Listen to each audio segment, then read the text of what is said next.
To call to order this executive committee meeting of SVCE. Anyone want to take, Andrea, do you want to make sure, take attendance? Yes, please. Vice Chair Meadows. Here. Director Scozola. Here. Tyson. Here. William. Here. Thank you. I'll note that we have currently our Chair Martinez Beltran and Director Klein absent, but we do have a quorum of our committee present. All right. May I make a comment about my attendance? I very much apologize. I have to leave at 11 o'clock. My father-in-law postponed his Southern California 93rd birthday party to tomorrow afternoon. And so it's very wise for me to go. I'm trying to miss the LA traffic. Oh, yes. So I'm here for the quorum stuff, but I have to leave at 11. Okay. Sorry about that. Thank you for the heads up. And so with that, I'm going to ask if we have any public comments on items not on the agenda. We'll start in the room first. All right, go ahead. So in my 3 minutes, I'd like to sort of bring you up to speed on some of the work that I've been doing over the last 6 or 7 years, which is to not only keep an eye on SVCE, but also all of the other CCAs in Northern California. For a long time, I've been very concerned about the ability of CCAs to be both cleaner and less expensive than PG&E. So recently, I've been able to obtain the 2024 greenhouse gas emission data from the state. It's not yet on their website, but it is public, and so they were able to send it to me. And so this first page chart gives you a look at the emissions intensity of all of the Bay Area CCAs. I've omitted some of the other CCAs in PG&E territory because they tend to be a lot worse. So for many, many years, SVCE was the cleanest CCA, and now we aren't anymore. In fact, we're just barely not the dirtiest CCA of the Bay Area CCAs. And compared to, I mean, these are your peers, but compared to your only competitor, PG&E, you are substantially higher in greenhouse gas emissions last year than PG&E. It has a huge impact on each city's reported greenhouse gas emissions.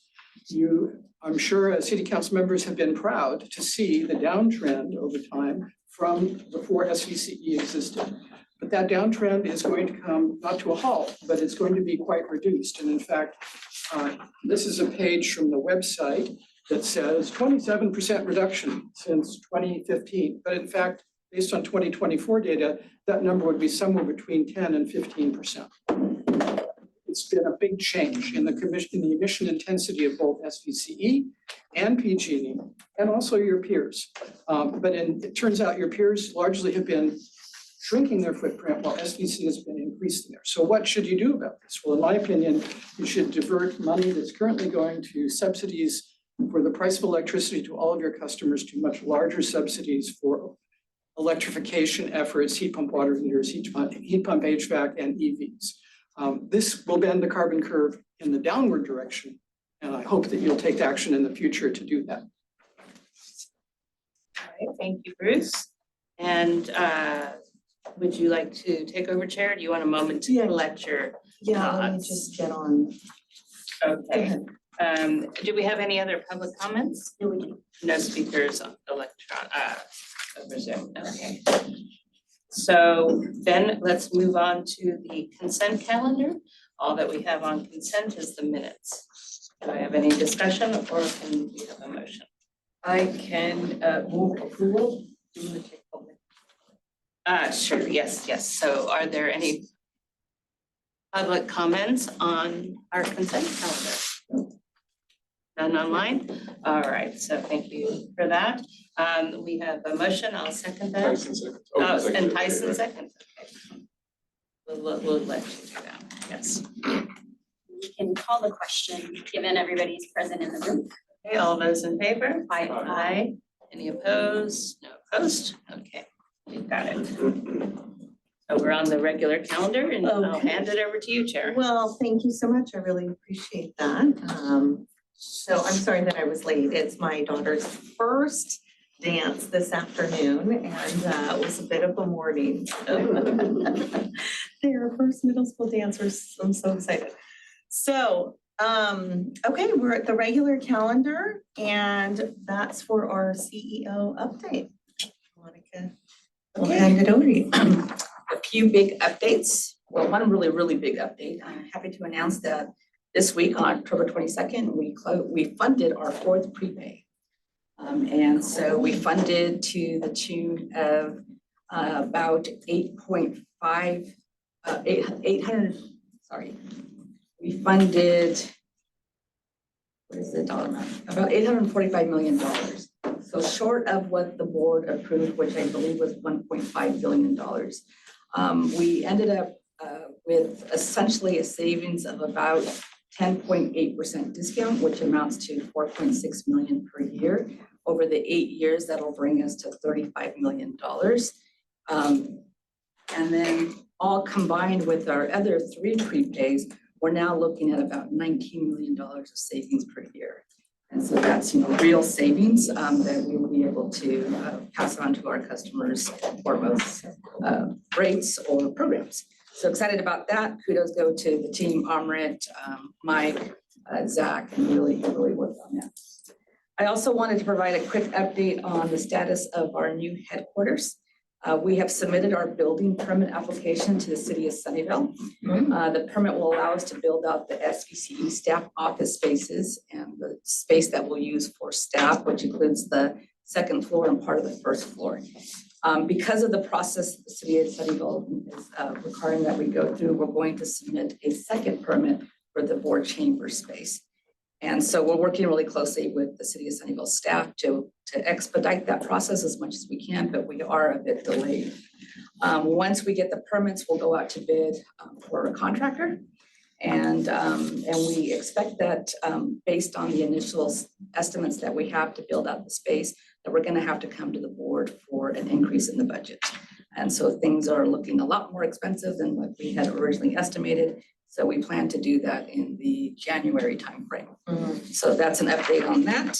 And then wanted to also just let you know that I attended over the last month a couple of really important strategic board retreats for 2 boards that I serve on representing SVCE, including the CalCCA board retreat. That was held back in September 30th to October 1st. We had 1 day full of guest speakers, including Senator Josh Becker, Elliot Mainzer from the CalISO, and staff from the CPUC, the California Energy Commission, and the Central Procurement Entity, Department of Water Resources. And so that first day was really just kind of giving us updates on what's happening in the state, things that we care about. Elliot Mainzer spoke a lot and gave a lot of praise to the CCAs and the boards of the CCAs also in helping us move the regionalization bill forward. And then the second retreat that I attended, board retreat, is the one for California Community Power. As you know, we're a member of CC Power. The CC Power was formed to help us do joint procurement.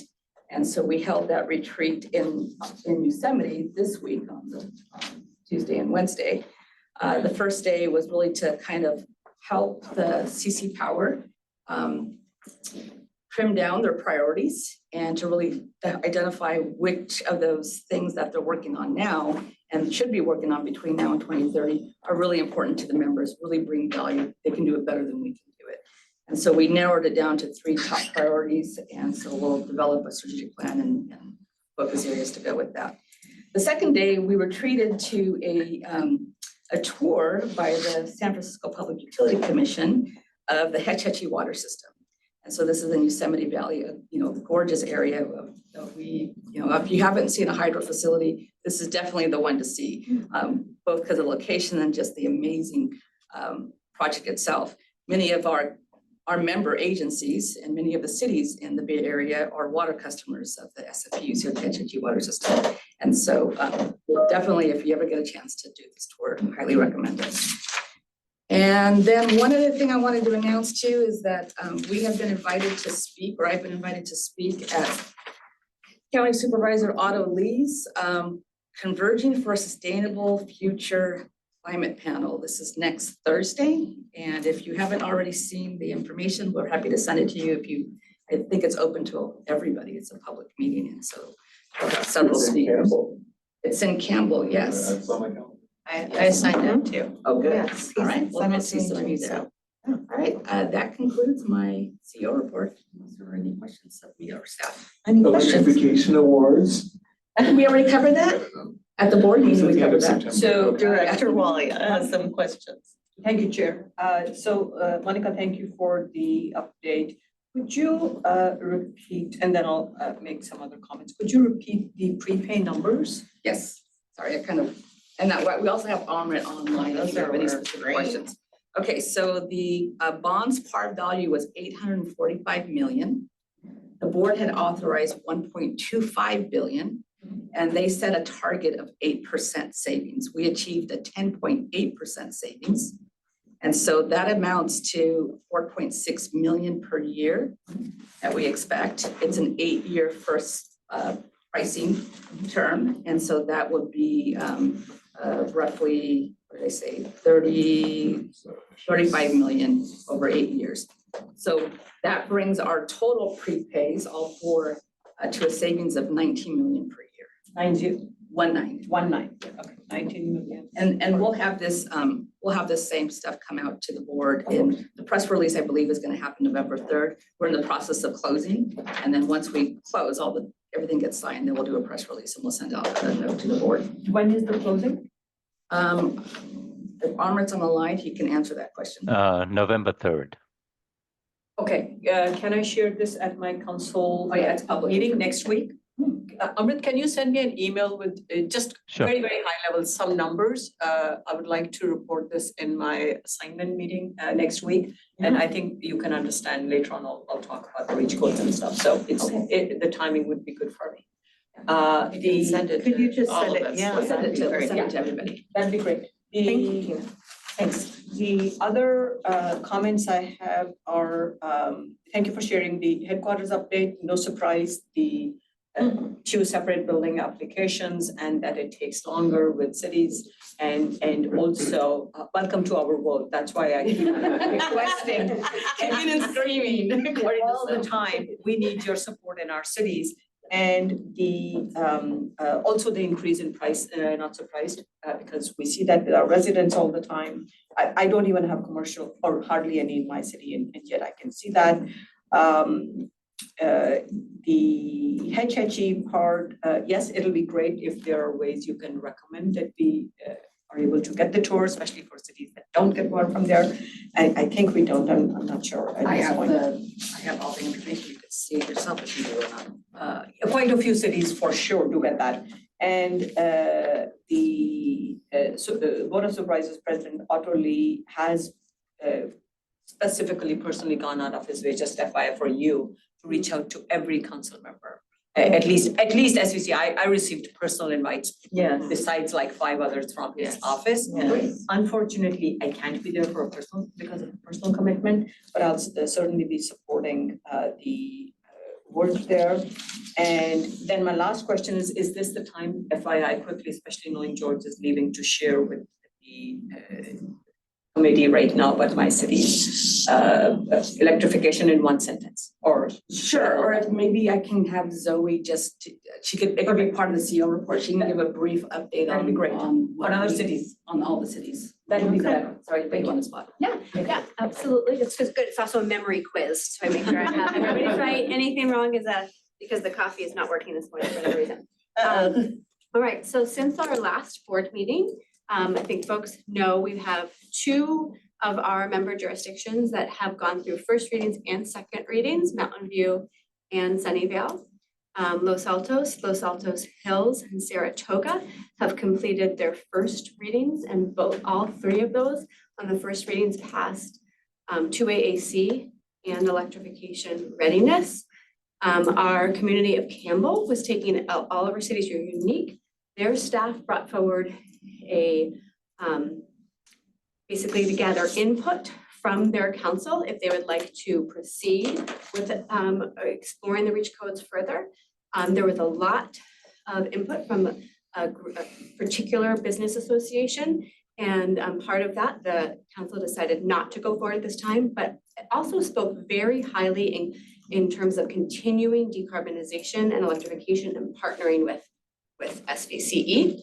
Los Gatos is going forward also for their first reading this year. The county will be going forward for a first reading next year. And then all the cities that I mentioned are going for their second readings as well. Los Altos Hills, Saratoga in the next couple of weeks.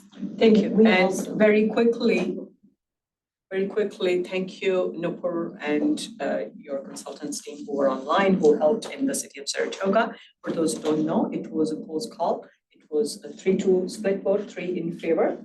So I deeply appreciate the support SVCE gets. On that note, having heard that some business special interest group has publicly in a different jurisdiction not supported this. So I would request if SVCE can be on standby November 5th, just stand corrected. I thought my council meeting is next week now. Too much going on. It's November 5th. So You might be there, but. no. Just, so Yes, for sure. it's on the consent for the second reading, and knowing that it was a 3-2 vote in my city, I would not want to be taken by surprise. And would deeply appreciate SVC's support there. And also in terms of moving forward, starting January 1 for education because of the concerns as expected, 100 amp panel. In case staff misses this is going back to my earlier comment, not for SVC, but you get a taste of what I go through in my city all the time.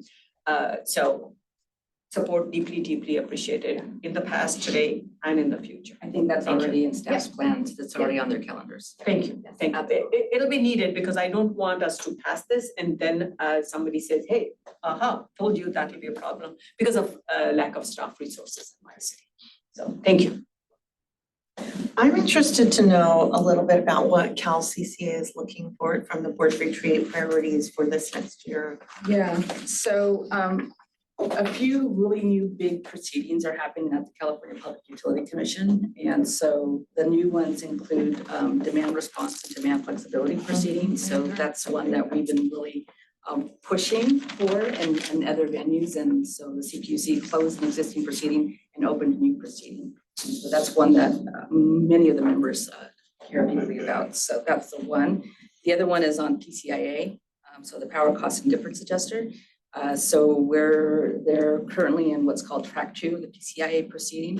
So that also is a really important priority for all the members because PCIA impacts, our customers' bills quite significantly.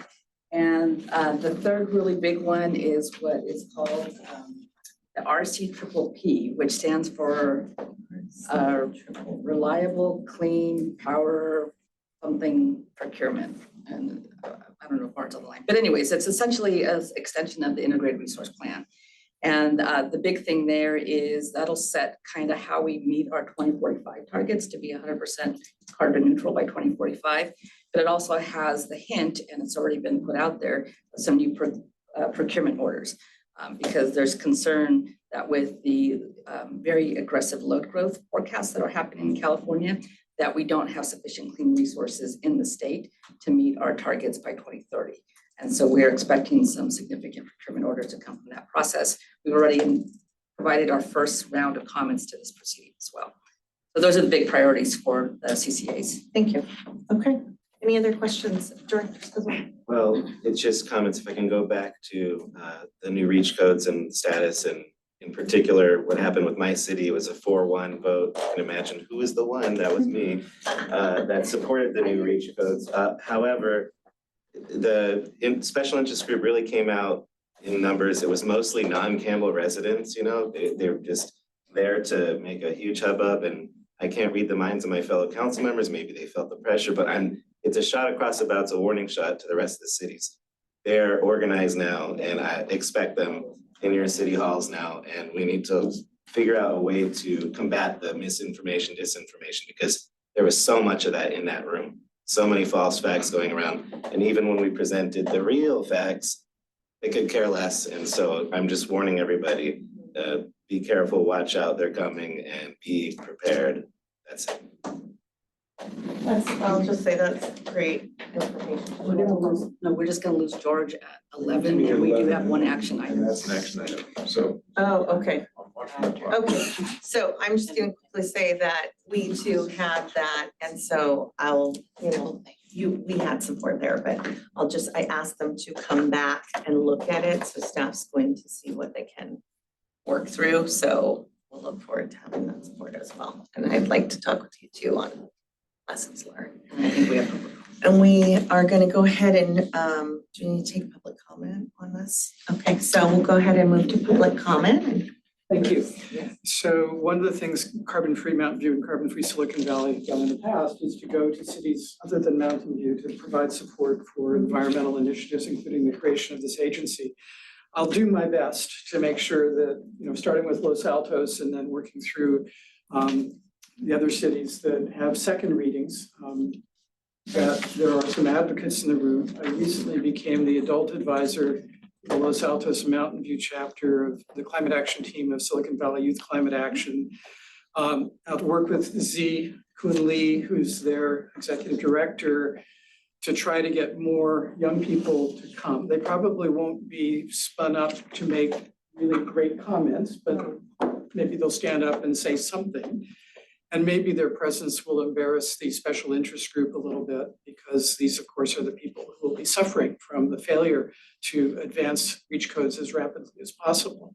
If any of you have specific asks for me or the other advocates who might come to your city council, like a particular perspective or talking point, you're welcome to email me ASAP, and I'll try and share that information with those who will attend. Thank you. All right, so we'll come back, and that was just our report from our CEO, so we don't need to take any action there. We'll move to number 3, which is to recommend Silicon Valley Clean Energy Board of Directors approve the transportation electrification program plans and really a budget reallocation that we're looking at.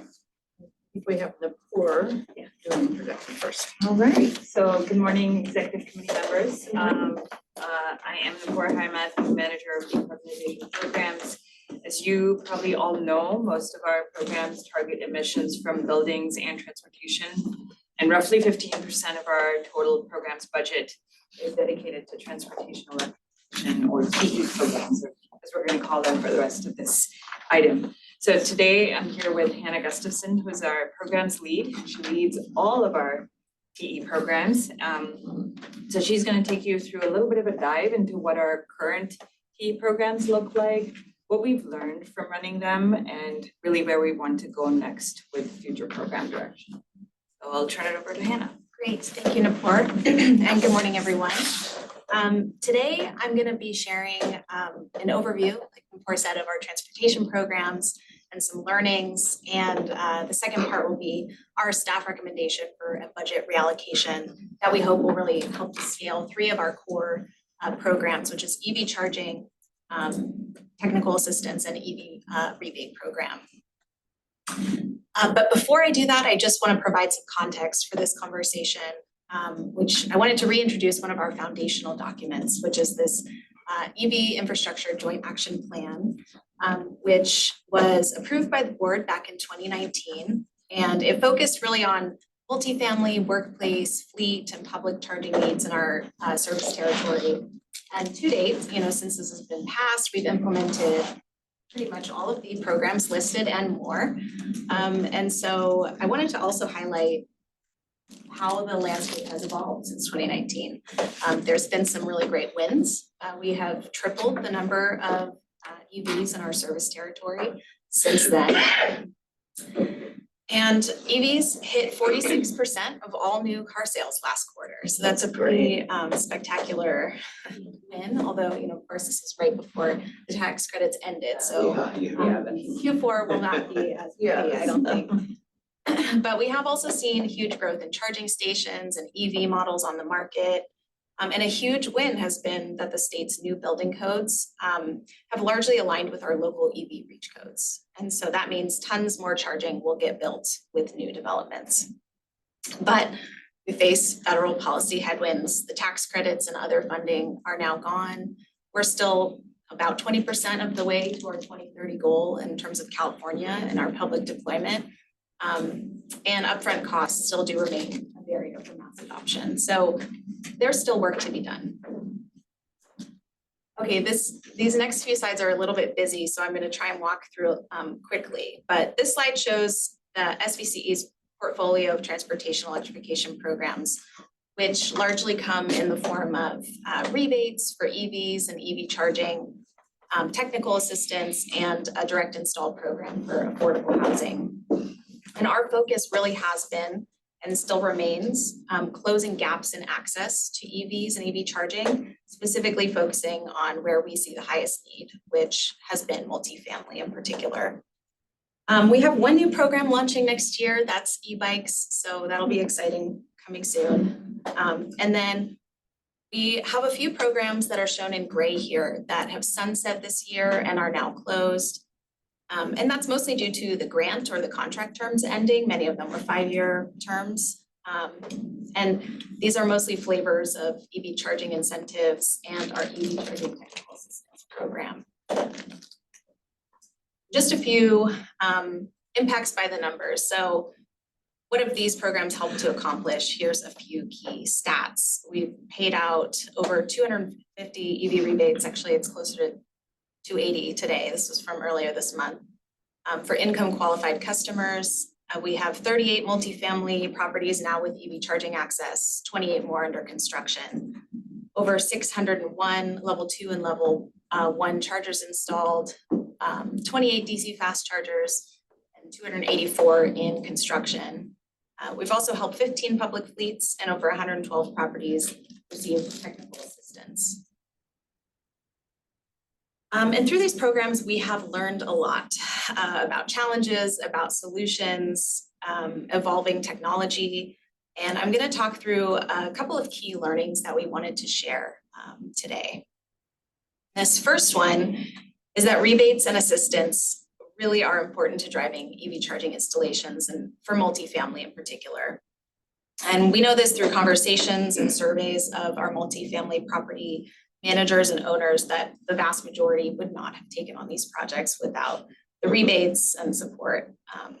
We know that they really value the technical assistance, and that can be in the form of our own program that we offered through a third party, but also through EVSE installers who are out there working directly with the property and often taking on administrative work of these projects and rebate paperwork. And this is a quick example. 3 of these photos here are from Park Plaza in Mountain View. This is one of our first properties that finished their project through our EV charging rebate program. And the bottom there is Mike. He was able to partner with EV Match, a local EVSE vendor, to stack funds from 3 different grant programs, actually, to install 22 level 2 charging ports on the property. And just an interesting twist of this case, these chargers are able to be reserved in advance by both the residents and the public. So it's kind of an innovative use case. So we know property managers really value guidance on planning their projects, on cost savings opportunities, and especially around how billing and management works. You know, people are not really interested in funding the fueling of their tenants' vehicles. And so they're interested in that, and also just finding reputable installers. One more key takeaway I wanted to highlight is about right-sizing charging. So in the bottom right, we have a few examples of some outlet-based solutions. One is from Go Power EV and Pando Electric. These tend to be placed in assigned parking spaces where the resident brings their own charging cable to use, then that frequently comes with their vehicles. We've seen that these have really proven to be very cost effective, and typically properties can add more ports at a time compared to full power level 2 chargers. And with load management, it can really reduce the need for lengthy and costly service upgrades. So we have really found some great benefits to these solutions. One other thing I want to note is, aside from just being more affordable than a full-blown level 2 charger, these lower power solutions do typically serve most people's daily driving needs. Okay, and the second one, this may seem like an obvious one, but it's still worth reiterating, but ongoing education efforts are really key to scale adoption. To break through from these early adopters, early majority, there's still a lot of people who are just not familiar with EVs or how you charge them or how any of that works. So Not to name any names, but so through our engagement efforts, we've been out in the community with great partners holding multifamily property lunch and learns, EV financial incentive lunch and learns, EV expos, webinars, et cetera. And it's been a great opportunity to help people understand some of these basics, be able to ask questions.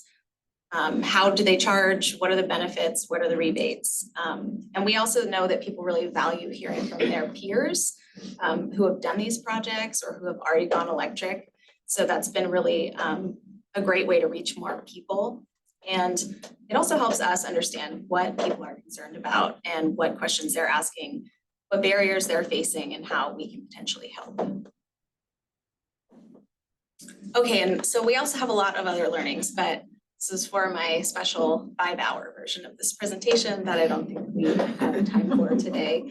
But just to summarize here, we're constantly learning from these programs, and these learnings we are using to inform any kind of adjustments or pivots we make along the way.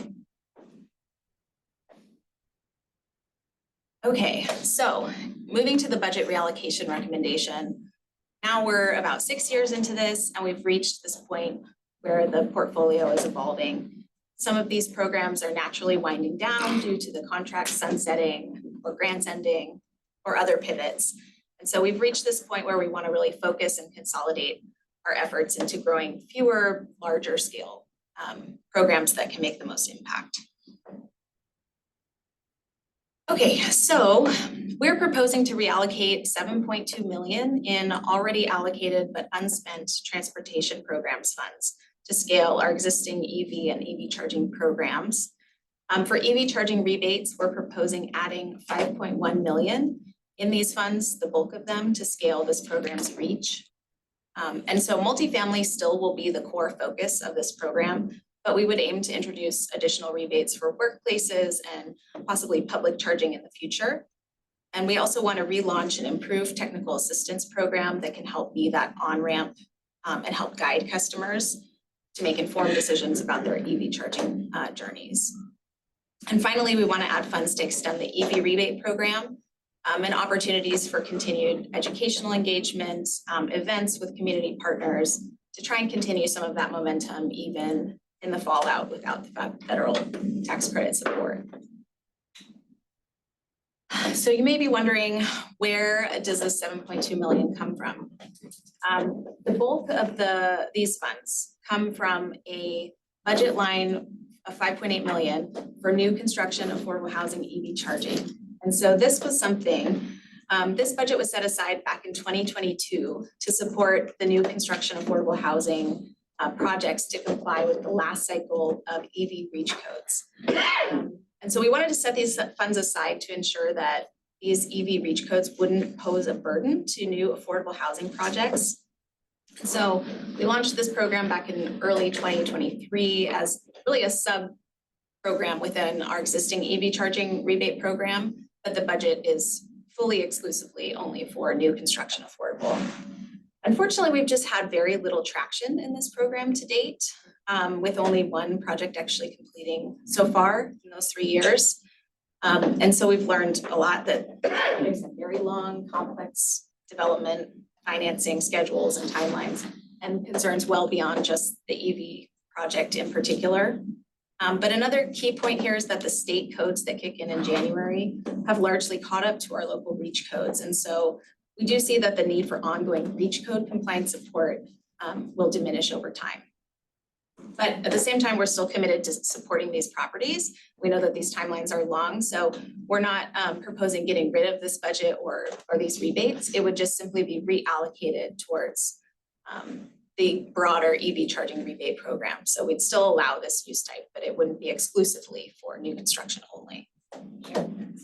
Will you take questions Yeah. Oh. during? Okay. Yeah, Is that okay? that's okay with me. Yeah, Okay. so I just want to, and from what you last said, I think it's fine, but we have one of those very slow, affordable projects with the county 330 Distal.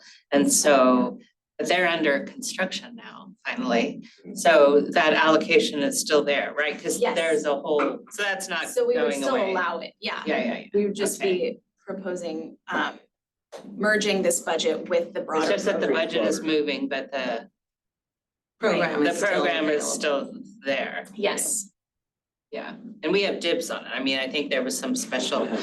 She wants a check. No, I don't want to check. I just want to make sure that 330 Distill's funding for Is that is secure. still on the list. yeah, secure. and we're not Okay. planning to get rid of this. No, Like, yeah, okay. so it's just that we don't want to exclusively only have- Understand, yeah. okay, that's all. I just wanted to make sure Are there this didn't. earmarked dollars though for Yeah, certain that's what I, projects? that's what I'm. I'll have to double check on that. I have had conversations about 330 to Yes. with those developers. Actually, I think before we even launched the program. Yeah, no, we've had So, yeah. conversations for quite a number of years now, Yeah. so I feel, I think the word earmarked is exactly what I'm trying to get at, because I felt like it was, there was some special back and forth.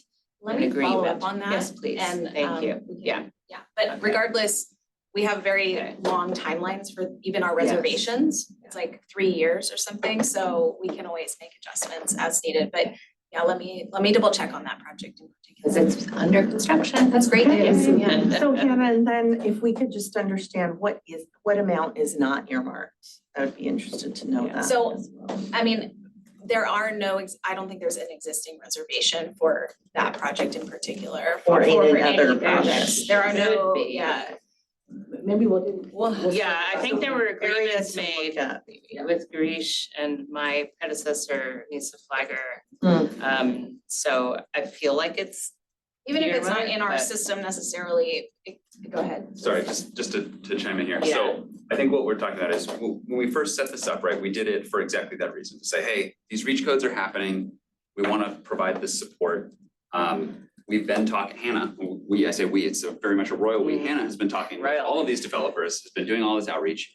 What we found is, yes, there's maybe some interest, but it has not been gangbusters, right? And that's due to a lot of reasons. Mhm. And so what we're talking about here is still allowing them to apply, still allowing them to get this funding. This funding is available, but making it open to other projects as well, which yeah. over time could draw it down, right? But if that takes 5 years and the Yeah. project still isn't, But Justin, I No, think the that's question not- is, Yeah, I think there was an understanding though, at some point, that there was a certain amount of that dollar budget that was coverage set aside. specifically for this. Specifically. Yeah, I'm not arguing with this concept and what you're Yeah, proposing. It just makes complete sense. I'm just we should take it offline, but a Yes. very specific obligation or to apply. commitment So for if they, that. I guess, Take it off. I think that if they haven't applied, then there's no reservation of dollars. We don't have a system for like a city to Ah. say, I want dollars set aside for this Okay. project. The developer has to apply for the dollars. It is a very simple application, but that's what I'll Okay. follow up and make sure that they can So, submit it. Chair, I have been Yes. raising my hand for a while. Yes, I know, I'm sorry, we Thank just you, had. yeah, actually, way jumped before in. either of you spoke. So, sorry, George. So my higher level question is, you mentioned affordability, you mentioned multifamily, you mentioned education. So, my city, not to repeat, but we have 22 builders remedy projects. And some of those are in the pipeline. Nothing has been approved yet, but in 2025, 2026, we expect some movement on a few of those, and some of those are comparatively speaking larger scale. Even considering the county, we are talking 40, 50 units to 200 units kind of thing. So technically they are multifamily. The affordable component is continuing to vary, so I will not give you a number because of how everything is moving with HCD. The questions are, can the developers use it for the whole project? Or do they get the benefit from SVCE only for the affordable number of units? And the process would be appreciated if we are aware. And fourthly, the education piece, and I'm calling those two out separately. You hear from me education for my city staff and literally hand-holding. Thank you, Pam, for all you do, and everyone else. So those pieces come together, and this is the time to share that information with staff, and please copy me because they are over inundated with too many things. This is the time we can, if it's available, whether affordable or not, and I do want to hear that, I can ask the city manager as they're having conversations, because most of these are builders remedy projects. We have practically zero control on anything per state law. Yeah. But these are the things, if we incentivize, we are going to get the benefit in terms of, thank you, Bruce, for coming in person today. Going back to his point, we need the support. And I'm sure I'm not the only city representing. So affordable, multifamily and all of that. Programs, just in the essence of time, because we're going to lose George and this is an action item. Yes. What I suggest is But we that, do have You will four. still have four. Take We have it. four. We have a quorum. We have four. Now we do. now we do. Yeah. Oh, we didn't. Oh, before you Because got she- there. yeah, I'm it's like, a- what is the? Alright. Yeah. She was only 5 minutes late, George. Monica. She Yeah, was only George 5 minutes wants late. George We wants have to had a vote, quorum. I wanna vote. I'm just gonna say in the It's all essence of about- time, perhaps. But Monica, this is important. Okay, maybe, This is important maybe she for could us just to go through the understand. rest of her presentation. And then maybe hold all the questions to the end, just to get through this, so that George can have an opportunity to ask questions too. Well, Sorry. I mean, she's asked all the questions, maybe we can, because I think then we're gonna repeat everything. There's a quick, so the affordable housing new construction is only for the affordable units. We do allow mixed affordable and market rate, but we do restrict it based on like the number of affordable properties with, or units within that building. What percentage is that? From the? Any percent, so No, 7.2 million, is that only? 5.8 is the allocated unspent budget For from, the affordable, and that's why I was asking the question. okay, gotcha, So 5.8 is only for the affordable. yes. And of course, the project will have X 5 to 10 to 20%, not really 20 in my city, affordable units. Yeah, and so in that So- case, we would okay. allow, we would help subsidize those chargers based on the percent of. When are you sending that information to each city, that this is available, if this were to get, this is already available? So this program has been around for 4 Three years, 3 years now. Yeah. So we had shared information when we first launched, and then subsequently after that, also done some outreach directly with developers. But now we are planning to move this into a broader program. And so we can message your city staff if you want Yes. with information about that broader program, and also specifically state that new construction affordable housing is eligible for this. Continues to be eligible. Continues to be. For two reasons. There was no builder's remedy when you initially 3-4 years ago. Yep. And every single person, I won't go through this, in my city hall has changed in the last 24 months, like the executive level, except public works director. Nobody's aware of this. Okay, All right. but it is still available and it will continue to be available is what we're understanding. And that's the message we need to hear in city hall. Okay. Was For sure, there- city. We have another item on the agenda later today about just outreach in general and the EV program, and we can ask for, we can do more of this discussion on. Was there another, This that was it? I wanted to understand before we move forward. So thank you for entertaining questions Yes. at this stage. Thank you. Okay, Now we have George asking a question. Oh, I'm sorry. So I George just think had- it's, the context is important. This is set up in 2019, nothing happened. We're pivoting, we're still including this. Right. I'm hoping there's gonna be a rush to spend this, then we can decide to put in more. And I think there's a good chance that the good thing is the trajectory of these projects, even with, they're still slow, you can see them coming. And so just, I think there's plenty of time to communicate it properly and see when they're ready to do it. Make sure that we allocate the funds properly. exactly, okay. So what's the question, George? Statement. My question was, what do you think about what I just said? I think it's great. Okay, Okay. so the, moving on to the other program that's now closed, the second biggest budget is from the fast charging incentives program. And that was 1.3 million, that 7.2 comes from remainder in that program. So this program ran for 3 years and is now closed, but it did incentivize 8 DCFC ports in dense multifamily neighborhoods. We did decide not to run another round of this program. We did experience some challenges and learnings from the first round, specifically around kind of this evolving and consolidating EV fast charging sector, where many companies are rising and some are failing. And so there is some challenges associated with that. that movement, and also just a decision to focus our efforts where we see the biggest funding gaps currently, which is lower power charging at home for people. And just also the fact that there is a pretty active and growing DCFC market from private actors in this space, the Teslas, EVgo's, Electrify America, who are interested in adding DC fast charging in our area because we do have such high EV adoption. So I have a question on that. Is that they're interested, are they as interested in multifamily housing and affordable housing as they are in other areas? Because I think that would be something we would want to subsidize. That was one of my only. You mean DC fast charging Mhm. installers? I think they're looking for places where typically they're at like commercial areas, destinations, Right. places where you're coming to town or, so some are close to affordable housing developments. It's more, I think it kind of depends on where you're talking about in specific terms, but typically they're more destination versus home charging. So just if we could think about that, I think it would be important to have that element Yeah. still in the multifamily affordable housing. I mean, it's, especially with kids and stuff, you don't have hours to sit there and.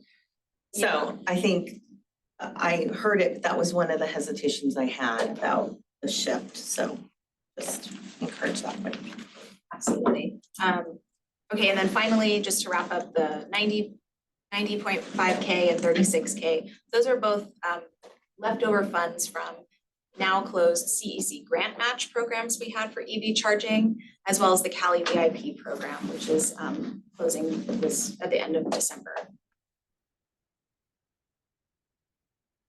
Okay, so our recommendation is to reallocate these funds to scale our EV charging rebate program with 5.1 million, an additional 1 million for the EV rebate program, and 1.1 million to relaunch a new EV charging technical assist program. And so in this chart, the navy blue represents the spent or reserved budget currently of these programs, and the green is what's remaining in that budget. And the dotted line would be those reallocated funds. Okay, so why? SVCE has run these programs and we've identified them as high priorities to continue and to scale because we know that EV charging and EV rebates are really, they're top performers for customers, and this additional budget will allow for greater scale and impact more quickly. These programs fill important gaps in the existing landscape of broader public and private EV charging funding programs. Multifamily charging projects in particular depend on this funding and assistance to happen. And we do see that, or we anticipate that the current budget would be fully reserved within the next year, most likely. And so, and finally, just consolidating all of this into fewer larger programs is a little bit, is more administratively efficient. Okay, wrapping up. The impact here for these additional dollars, we anticipate at least another 200 sites would be supported with technical assistance. We would add another 900 to 2,000 charging ports and at 50 to 100 sites. These are conservative estimates, I would say. And an additional 450 EV rebates for income qualified customers, as well as at least another 10 educational events. So the action and request here today is to ask the executive committee to recommend to the board of directors to approve this program plan and budget reallocation. But before that, I know there's going to be some good questions. So. Okay, thank you for your report. George has a question. Yes, Chair. thank you for the presentation. It was very clear. Your slides are beautiful. When it comes to the EV rebates, how does that work and how do they compare to the federal ones that we're just losing? Yeah, so great question. It's $2,000 rebate. It's for income qualified customers, which we define as 80% AMI or below, which is about 111 for a single person, 160,000 a year for a family of 4. It's available for new and used or purchased or leased, anything that plugs in. So that includes plug-in hybrid electric vehicles. And it can be applied at point of sale within a select network of participating dealerships. Or it can be applied for post-purchase, so if somebody buys one anywhere they want, then they can still get this rebate. Even if they buy it from a previous owner. It's not for private sales, but there is a company called Key Savvy that specializes in that, and they were able to qualify for the federal tax credit, when it existed, for used, and we do accept those. What was the name of the company? Key Savvy? Key Savvy, yeah. Yeah. Yeah, that, EVs, since they're focused on EVs? yes, well, I'm not sure, Oh, but okay. I guess the ones I've seen are. But and to answer your question, the federal tax credit, it was $4,000 for used, up to $4,000 for a used EV. And up to $7,500 off of the new lease. Wow. Lease or purchase, depending on the origins of the vehicle. And it was 4,000 unused. Yeah, up to 4,000. I don't think Justin has something. Yes, Jessica. Yes, I'm not sure if I'm allowed to ask questions actually, but You can add. I did just want to say, because I thought Well, you can spin it, I'm sure, to a comment. sure, a comment that Part of the presentation. yes, this is just part of the presentation. Just because there was a lot of great questions about all this and everything. So these are 3 programs that we're talking about that we have been running. So this great question about the EV rebates, I thought, you had a question about the DCFC, and then we talked about multifamily. Just to make sure we're all on the same page with the crux of what we're actually proposing. Okay. Is we're proposing moving away from the DCFC program approach, because we have tried it and we basically have determined, while we like it, we think it's interesting, it has not had the impact that we wanted it to have. And it's been hard to get installs. We've had trouble with the vendors that have come in, because they come and they go.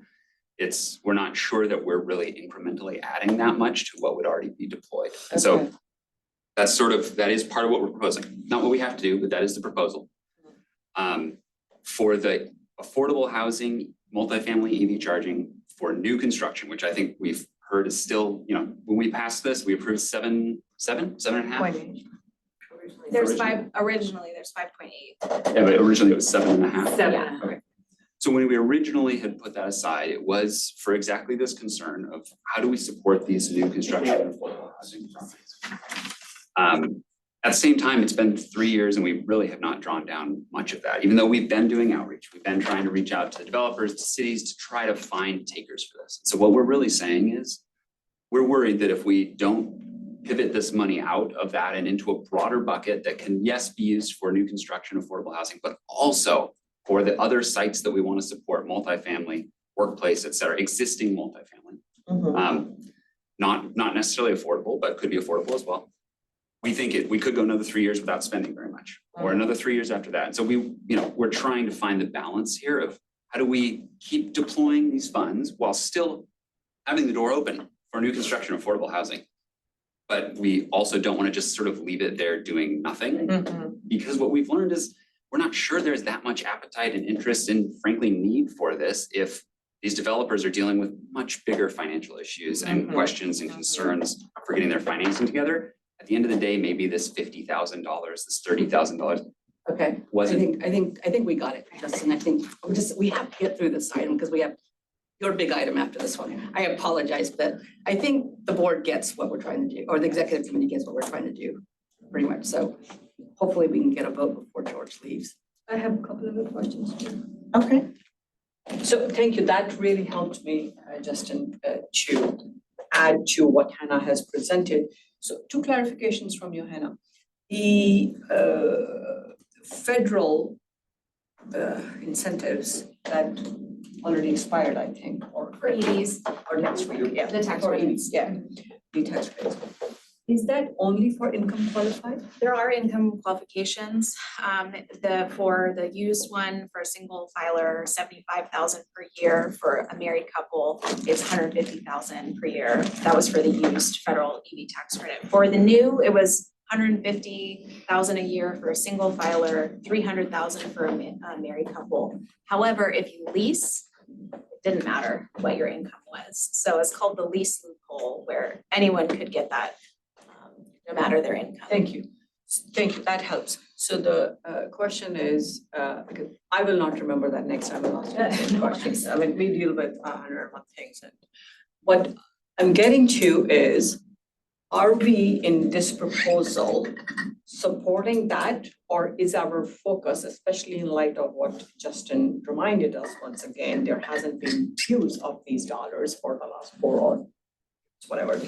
Are we doing this proposal only for the affordable, or are we matching what we are going to be losing from the federal incentives? For the EV charging, or for the EV rebates, you mean? Yes, I'm talking only specifically that. Yeah, I don't think at this point we intend to increase it to match that federal amount. I think it would go very fast at that level. Okay. However, what we're also doing is letting people know that those aren't the only incentives available. There's also a PG&E use rebate, that's $4,000. That stacks with ours perfectly, so that's $6,000 off of a used EV. So there's other rebates out there, so we want to also help people become aware of those that stack with ours too. But would that be at the higher income level? Because I'm looking at the purchase power at different levels of income, because the disposable income and the need, it goes hand in hand. Right, yeah, and our rebate is only for income qualified folks, but there are other rebates out there. The PG&E used one is $1,000 for anyone off of a Okay. used EV. Because it goes back to the point Bruce made earlier, and your first comment, the EV adoption rate is falling because the early adopters got the EVs earlier on. But now we are at the stage where we need to incentivize the ones who can afford, so that next time they consider it. That's where my mind is, to go totally back to the transportation, the electrification of the transportation. The other question slash suggestion is on slide 17, where you have the bar chart of the allocation, and I see Sally has the same open here, so do I. Could you, when you take it to the board, would you be very specific, because this is a ton of information, which portions are for affordable specifically and new construction or existing multifamily? Because that's where a lot of the, for me at least, the clarification I'm asking. Because that would help all the board members grasp it and actually take it back into their cities. But those are the two key things, the projects, and that's why it's not been used the last few years, frankly, at least in my city. Because we don't have a complete affordable project. I think what we were proposing is to have it all in one bucket and not necessarily have a specific set aside within it for only affordable new construction. It would still be available. I think it's enough funding, it would be still kind of first come, first serve, but if we felt like we needed to perhaps have a set aside amount within that, we could. But the proposal is to move it all into one bucket that would be available to all. Okay, so if that's the case, on slide 16, when I asked you the question earlier, you said the new construction affordable housing EV charging is calling out for affordable. That's right, and so what we're saying is currently that's how it is. It's only available that 5.8 for new construction affordable housing currently. And what we're proposing is to get rid of that restriction, to put that into the EV charging rebate program generally. So it would still be available, but it wouldn't exclusively be available. So that's a better thing. I didn't pick that up when you gave me the answer earlier. I mean, I didn't grasp. So that's good actually to have that clarification. Okay. To go back to Justin's point, it was not used in the affordable thing, Right. but now we are making it wider. So going back to the question I had of builders revenue projects in my city, where I'll be grateful if they get 10% affordable in they're using different loopholes. So they are able to use this money. Yep. Because much as I'm struggling with the housing part, I am also aware of the point Bruce made earlier, we need to incentivize these developers. And if we tell them, hey, this is money sitting on the table, just use it, it's a no-brainer. I assume they will take it. Okay, so that helps. Thank you. Okay, so we're gonna move to public comment. Bruce? Yes, thank you. So just to sort of spin what Tina said differently, you showed a slide that showed there were up to 46% EVs in our area, and that graph is just going up. There's no current proof that EV demand will diminish, even though it's suspected that it will. the car companies have been lowering the prices on EVs. Many Asian car companies are providing quite affordable EVs. So I'm actually not expecting there to be a big drop because once you go electric, gas just doesn't seem like a good thing anymore. What I would say though is that there's two important paradigms about who should receive public subsidies for purchasing an EV. There's one paradigm that says it should be people who are poor. And there's another paradigm that says it should be people who drive a lot. Because many people like myself who have an EV and enjoy the incentives that used to exist drive less than 5,000 miles a year. So there was a piece of legislation that passed both houses of the California legislature that Governor Newsom vetoed that would have redirected state EV incentive money to supercommuters. And well, I would sure love for some part of SVCE to be highly supportive of the reintroduction and passage of that, because I think it's a much better way to spend money. Somebody who drives 30,000 miles a year in EV versus somebody who drives 5,000 miles a year in an EV, 6-to-1 difference, they should get 6 times more incentives than me. Okay. Thank you for the public comment. Is there any other public comment? No, not mine. Okay, we'll go ahead and close that. And now we're gonna come back. Are there any last comments that anybody has or questions? If not, I'd like to ask for a vote. Yeah, well, I'll need a motion and a second if anybody is able to do that. I move staff recommendation. I have a very quick question. Once again, broken record, need your support, education, literally hand-holding in City Hall, which you guys are doing phenomenally well. Don't get me wrong. This is a continued request for that. Otherwise, the needle won't in my city.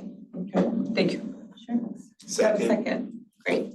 So we have a motion and a second to recommend the Silicon Valley Clean Energy Board of Directors approve the transportation electrification program plans and budget reallocation. All those in favor? Aye. Do we have to do? No. Okay. Oh, and just real quick, Chair Tyson, even though it's not official, he votes yes. And I'm very sorry he didn't get to vote, but.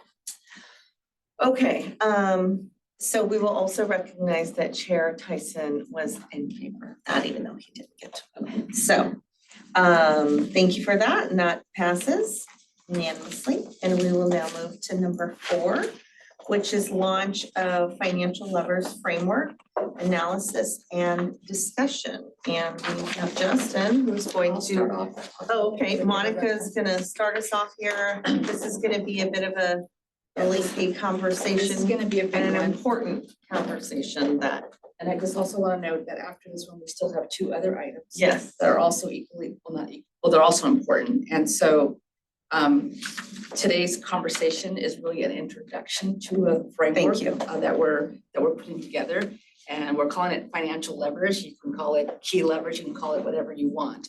But as we've been informed. Just for a sec, so having said that, and that we have the 2 other items, so this is not the last bite at the apple. Right, yeah. As well, right, So this is, we're introducing this for the first time to the executive committee, but we have a process in place where we're going to bring it back to the executive committee, to the finance committee, and ultimately to the board. But today we're just gonna kind of lay out the framework. With that, you know, we've talked to the board already and to the finance committee and to the executive committee about some of the challenges that we're seeing or some of the headwinds that are that we're facing along with the other CCAs, with the PG&E generation rate going down and with the power charge and difference adjuster going up, and with, you know, power supply costs going up as well, that our margins are getting smaller. Fortunately for us, we're in a really good position that we built some very hefty reserves, and so we'll be able to ride it out for a while. But we do have to take a step back, see like what is it we're trying to do overall, and what is the board have the ability to adjust, and that's what we call in the financial levers. And so this presentation was put together by a team including Justin, Amrit Singh, our CFO, and Scott Rigglesworth, our risk manager, data analytics team manager. And so it's a group effort. We really want to hear your feedback about kind of what's really important when we do this analysis. So with that, hand it over. Okay. Great intro, so I don't have to do any of the intro. Okay, this is just what we're gonna talk about. I will highlight, the goal for today is just to get a little bit of feedback on, is it okay to model all the model scenarios based on all of the main levers that we're talking about, or are any, categorically off the table, other information about how we bring it to the board, et cetera. We're not gonna go through this. I stole a lot of things from Amrit's presentation. So this is from the budget. You've seen it before. I just wanna note, there's also the IRP, which is the Integrated Resource Plan. There's the decarb roadmap refresh to work on, and then there's ongoing procurement decisions. So I've sort of created a simplified timeline in my mind of it, at least, where this bar shows the budget. We've got the IRP, we've got the decarb roadmap refresh, we've got the procurement decisions. Thank you. And then we got up at the top this discussion of financial levers. And really it feeds into all of these other things. And frankly, the other things feed into it, sort of should be two arrows, but these are things we've talked about before as a board. The board has made decisions about clean, about rates, about all these things. But what we're really looking to do is just kind of look back at them and make sure, given what the forecast shows. So let's talk about the forecast for a second. We are forecasting this drop in PG&E rates, which is a good thing for customers. Just to say that, it's something we always think about. What's the total bill? There's a big generation decrease coming. There's also a T&D decrease coming. Overall, it's something like, I think a 15% net decrease on bill is what will happen, but I think 30% of that decrease is on the gen side. And so at the same time, PCIA is increasing, as Monica said. So that shrinks the sort of headroom for what SVCE charges and what we receive when we have, let's say, a rate that is equivalent to a 1% discount to PG&E, which is what we put in the budget. And as you can see, kind of in the orange line moving out there. You can see we've had these varied rate discounts. 2025 obviously looks like 10%. That's because that includes the one-time bill credit that we put out because rates were so high that year. We had focused on doing that. Takeaway on this slide really is the top left part, which is that most of our budget does go to power supply expenses. It's not surprising. I also wanted to flag the programs allocation because that shows up in a small way each year in the budget because we allocate, let's say, $8 million to be spent on the programs fund. But those funds then sit in our reserves until they are drawn down by programs. And so one of the big efforts, as you know, and as you've heard from me over the years, has been scaling up our programs. So we are at a point now where we have a lot of these programs launched. We are working to drive uptake in them. And so the financial forecast does include drawing down those funds out of reserves and spending. Another key sort of driver in all of this has been that power supply costs, the costs of our procurement have gone up, driven by procurement orders, driven by market conditions. Amrit sort of calls this a bifurcation because we've also been seeing the energy market sort of go down, and that's what's leading to the energy prices, the PG&E rate going down and the PCIA increasing. So it's kind of this situation now where costs are going up, but at least in the forecast, what we're seeing is that the revenue will be going down. That's the new paradigm, and you can see we have the orange bar is the base case, the green bar is the stress case. There's a lot of uncertainty out into the future, and obviously as we progress into the future, that uncertainty will become less. But also as we progress into the future and we're drawing down reserves, our need to take action may grow. So this is really about priorities and thinking back about things that we have done. So this is the balance beam we've all been seeing in the past. Affordability, reliability, clean energy, and programs. Historically, we have always been below PG&E, which has accrued something like $200 million in lifetime savings over the time we have existed. We've been able to do that while supporting the rest of the balance and building our reserves. So it's been really great. I don't have specific numbers to share with you today because the goal is really to talk about, where will this analysis go? Where are we trying to head? Wanted to give you a sense, today, here's where we are. Our rate is below PG&E. That leads to sort of low opt-out risk, We historically have low electric sector emissions, although as Mr. Carney shared earlier, in 2024, because we had the whole discussion about needing to relax the procurement levels due to the cost implications, we did have higher emissions in that year. But what we're seeing in the forecast is continuing this does lead to a draw on operating budget, which means we need to withdraw from reserves on an ongoing basis. So you could imagine changing that dial, changing that lever to something different, which would have implications for opt-out rates, would have implications for the emissions then if people are opting out to, depending on what the product mix is of the entity they are opting out to. But it could lead to a better operating budget situation for SVCE, or it would if we raised our rates. More context around this. We think our price sensitivity varies for our customers based on awareness and the magnitude of the impact on them. It's important to note that a significant amount of our load is non-residential. So that's something that we keep in mind very strongly when we're thinking about rates and thinking about competitive products and thinking about our overall value proposition. We have also seen that other CCAs have gone higher than PG&E. So I pulled a slide from San Jose where they were higher than PG&E briefly, and they did not end up seeing significant opt-outs during that time. They were able to lean on the rest of the value proposition, but then they went back down below.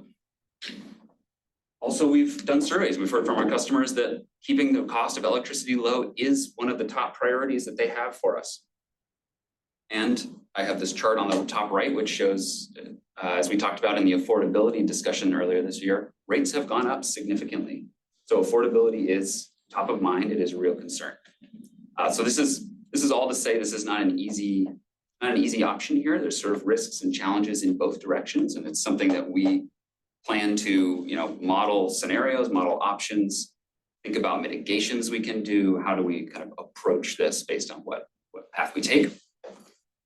Second main lever that drives SVCE's cost of revenues is our product mix, so how clean we are.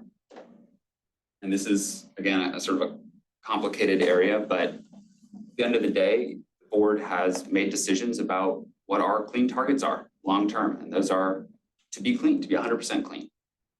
We have RPS target that we set. There's state requirements that are coming. So this is all discussion that the board had 2024, last year, yeah.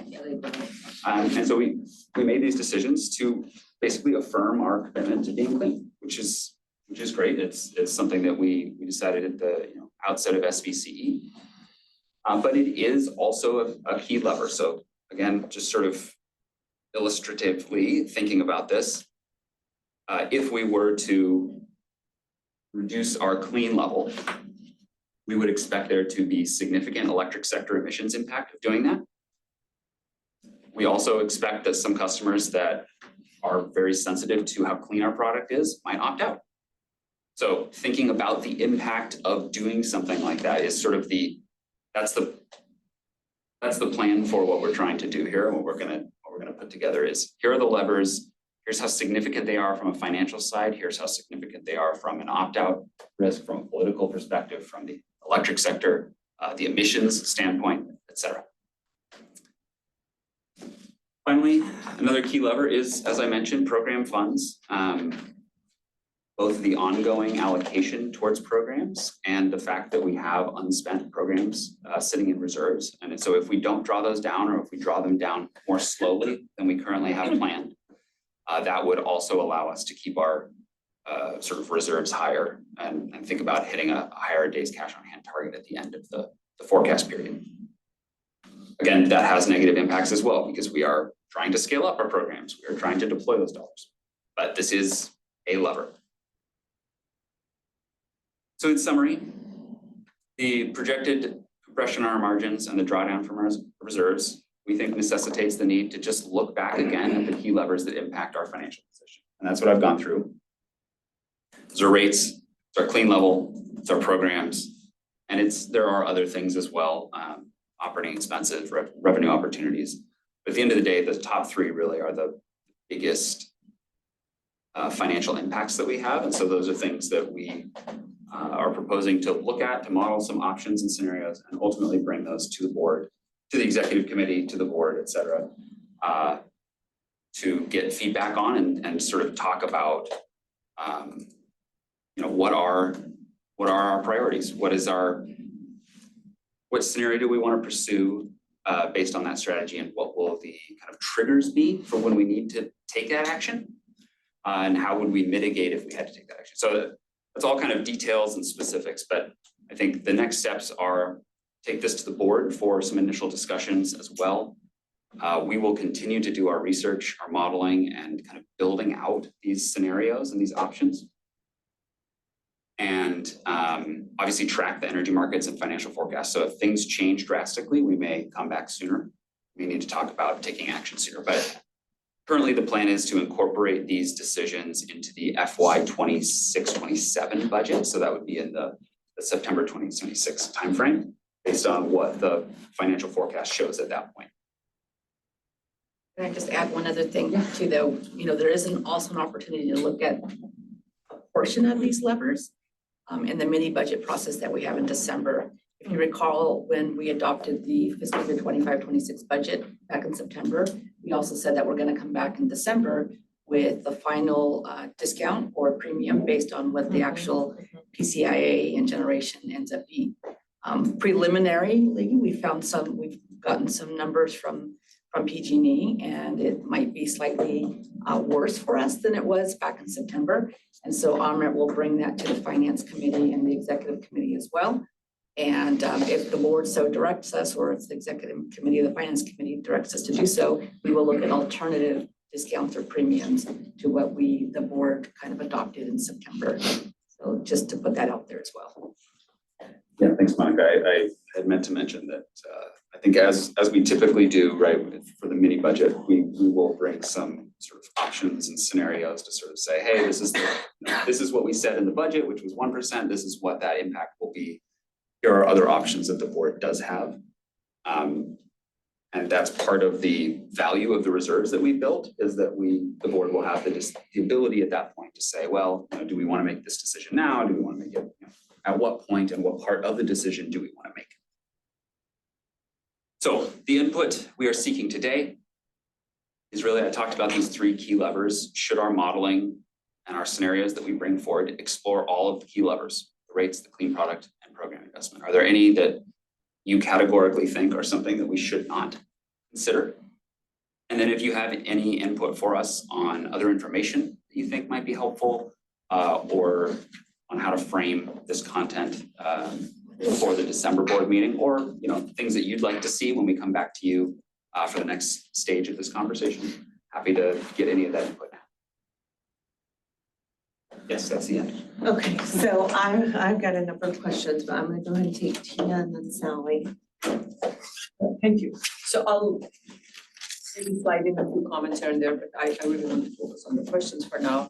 And Yeah, I let's will- wait on the comment. Let's just take the your questions. questions, perfect. Okay, so I will just say firstly that I deeply appreciate staff taking all of this time. This is literally the core of our existence and balancing everything out.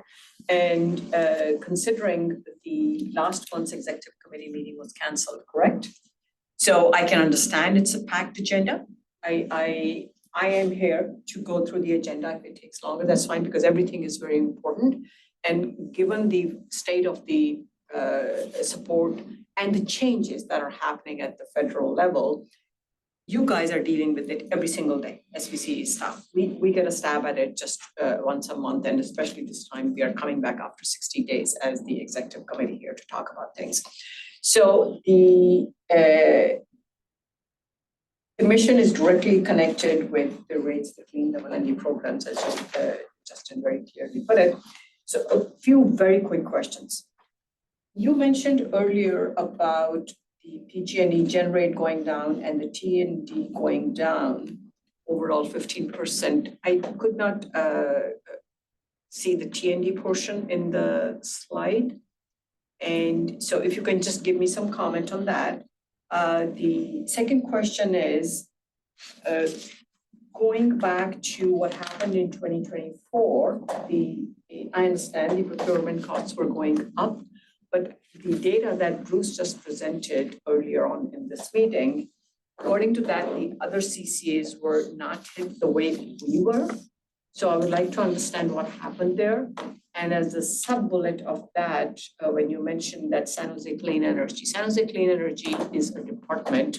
We all know this, I'm just stating this. And of the San Jose City and the whole city council being behind it would be helpful to the residents not to opt out, and the way it can be packaged is different than SVCE having the challenge of dealing with 13 different jurisdictions. So if you can build that into the other CCS comment.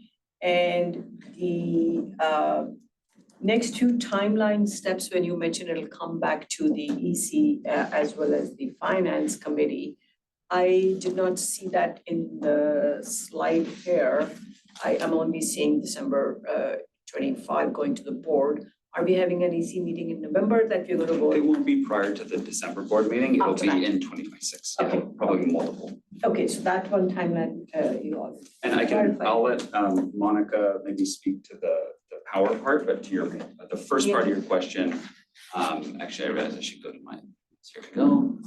Oops, did I go too far? I did. I'm so sorry. Can you make it big again? Thank you. I clicked too fast. So, you know, we usually, when we talk about the budget and present it, we focus on the gen part, which is what this graphic shows. And this is normally what you see, right? Yeah, Which yeah, is yeah. showing this decrease, this projected decrease of the gen rate Right. of about 30%. Net, like PG&E's gen rate is going down.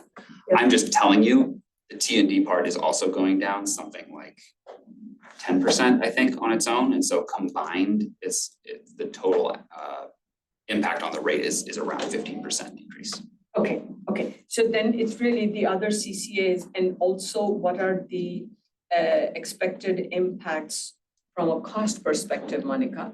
Because of the federal level project changes that would indirectly impact the supply in the industry. Whatever you're picking up in the media, some changes, some projects that are moving forward. Very briefly, to your Talking cost. point on the other CCAs, I will take that note, and I think it's a good one, which is it's gonna be hard to find apples to apples comparisons when we look at this. We're not gonna know with any of these levers that we pull and the decisions we make, it will be hard to know for sure what the impacts are going to be, especially on opt-outs. And so that's just something we're gonna have to bake into when we're thinking about these scenarios. If we have to charge more, if we change the clean product, if we do something on programs, what's our best estimate or range of what opt-outs will look like? That's gonna be a part of it, because to your point, we can look at some of the other CCAs, look at other data, but we have a unique customer set, and we're gonna have to figure out both what we do and ways that we continue to try to offer competitive and compelling products to all of those customers, or competitive and compelling value proposition to all those customers. It would, thank you, and I agree with that. It would still help us to get at least some insights why we increased our emissions because of Well, the I can cost of speak to that. 2024 I- versus other CCS. I mean, obviously, I don't know what the procurement strategies were for the other CCAs. Right. I can only speak to what our procurement position was in our procurement strategy. And as we've already addressed the executive committee and the board on this issue of 2024, we've brought this, we had to come to the board on this because it was an exception to the policy that the board had set for us to be 100% clean. For SVCE specifically, we were in a position where we were going to be in a good, clean position for 2024. We had delays and cancellations of some of our PPAs, along with a very dry hydro year, forced us back into the market, in a market where we could not close our position. And it wasn't even a question of money. I kept saying, we're out there and we're not seeing the offers.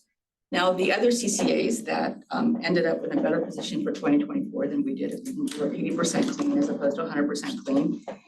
The other CCAs may have had different suppliers. They may have had different contracts. Maybe they didn't have their contracts terminated like we did.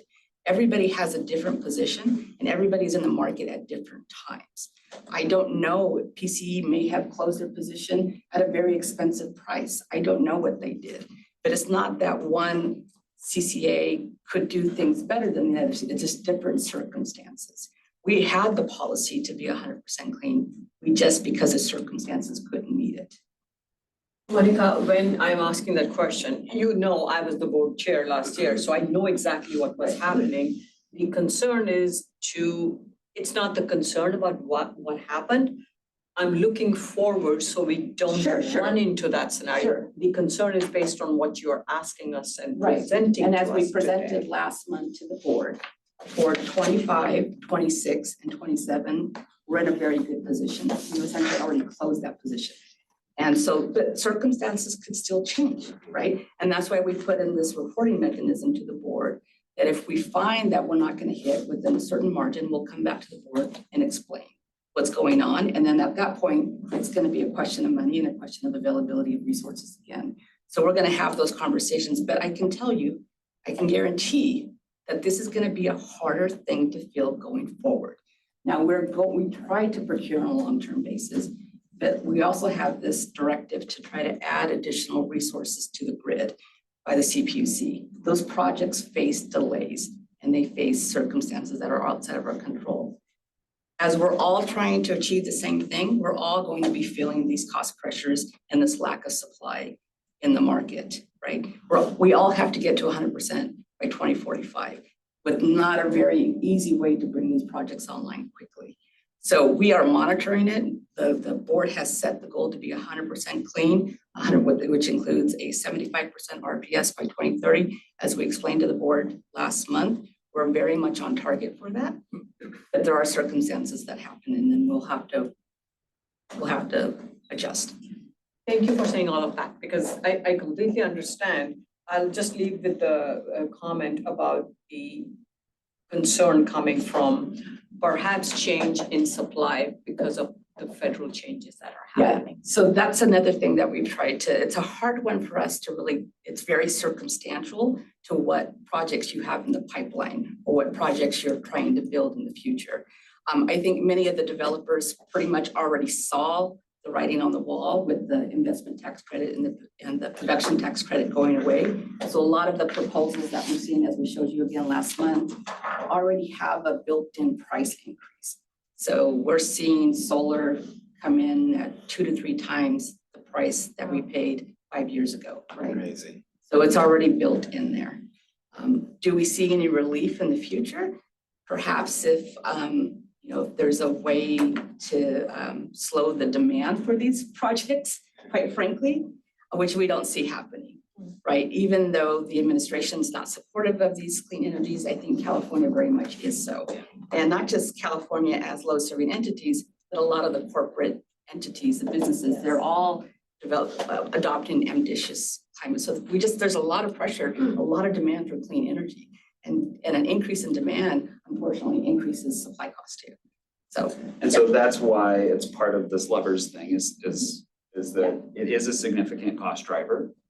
Again, we're not trying to say that we should change this necessarily. We're just saying if this is an option that exists for the board from a financial standpoint to then do the trade-off of what it means. But right now, these are our goals. As Monica said, we're in good shape to close on them. But as we saw from the public comment from Mr. Carney earlier, also, if we were to change these, it would have a significant impact on the emissions happening in the sector. So it's Constant juggling act. And thank you for bringing this to these. Those are my questions. Thank you, Chair.